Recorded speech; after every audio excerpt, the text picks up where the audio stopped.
حکومت پاکستان کی جانب سے احساس ایمرجنسی کیش پروگرام کے تحت گوجرانوالہ میں مستحق افراد کو 12,000 روپے کی ادائیگی کا آغاز کر دیا گیا ہے۔ اس پروگرام کے تحت government boys college satellite town Gujranwala, government high school number 2 کاموں کی اور نوشہرہ ورکا میں مکمل جانچ پڑتال کے بعد نامزد کردہ مرد اور خواتین کو 12,000 روپے فی کس دیے گئے۔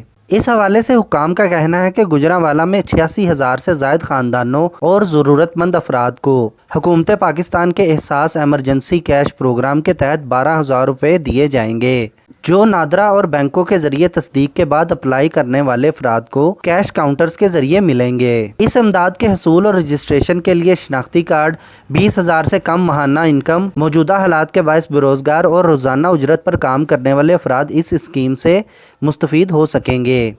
معذور افراد، طلاق یافتہ اور بیوہ خواتین جن کے خاندان میں کوئی جوان نہ ہو، انہیں ترجیح دی جائے گی۔ ایک خاندان سے خاندان کا سربراہ ہی اسکیم سے مستفید ہونے کے لیے اپلائی کر سکتا ہے۔